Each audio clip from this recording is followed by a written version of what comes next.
Uber Eats is to take down 5,000 duplicate menus in ghost kitchen crackdown. So I don't know about you. How many ghost kitchens do you have in your area? I would say probably 40 or 50 at least.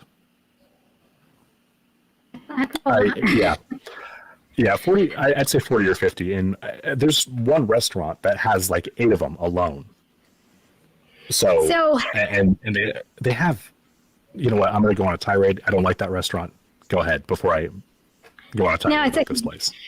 I just want to give everybody kind of a background on this article. So they're identifying ghost kitchens as they're cracking down on menus, basically, that have duplicate menus like over and over again of the same restaurant. And what I found interesting was last year on the platform, they had 10,000 ghost kitchens. Fast forward a year later to right now, they have 40,000 ghost kitchens on their platform, which to me is absolutely crazy. And they're saying in order to have a now menu on Uber Eats, which is why they're cracking down, is your menu has to be 60% different than other menus that are on the platform, and then a certain rating as well. So my question is, do they have somebody sitting in some office somewhere that's going to go through and measure the scientifically precise unit of measurement for 60%? Or is this just going to be some algorithm that's going to work sometimes and screw some small businesses over?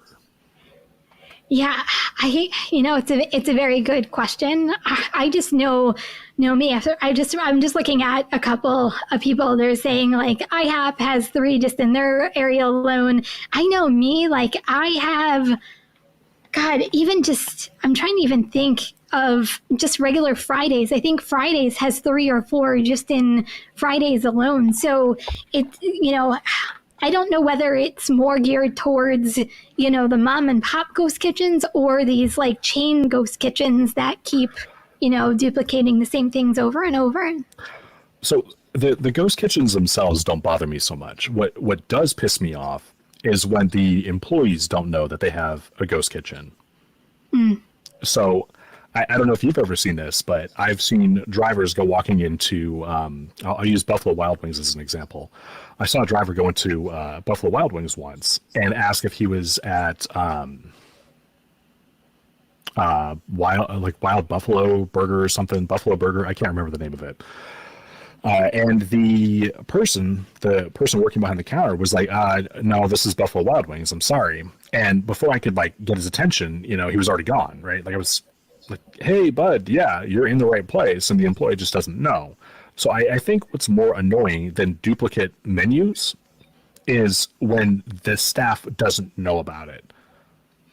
Yeah. Because you've got inexperienced drivers that come in all the time and they're like, hey, I'm picking up a, I don't know, say you walk into McDonald's, right? I'm picking up a Jim Bob Billy burger for, whatever code. And you're going to confuse the hell out of them. They're not going to know what you're there for. I think that ghost kitchens need more transparency, honestly. Yeah, I agree. And actually, I kind of agree with this. Half the time, the ghost kitchens have the wrong GPS. I can't tell you how many times that this has happened to me as well. Even for regular, major chain restaurants, it'll actually, you have to pay attention to the notes because a lot of times they'll say it's in blank restaurant, but the GPS is wrong on a lot of them. So the person is absolutely correct. Hey, thanks for checking out that clip from our show Money Hungry, hosted by me and Kimside Money Plans, right here on the RideShare Guy, live every Wednesday at 5 p.m. Pacific, 8 p.m. Eastern. If you enjoyed that video, check out the full episode by clicking here, or you could check out this video. And don't forget to subscribe to the RideShare Guy and turn on all notifications. We'll see you Wednesdays at 5 p.m. Pacific, 8 p.m. Eastern for Money Hungry.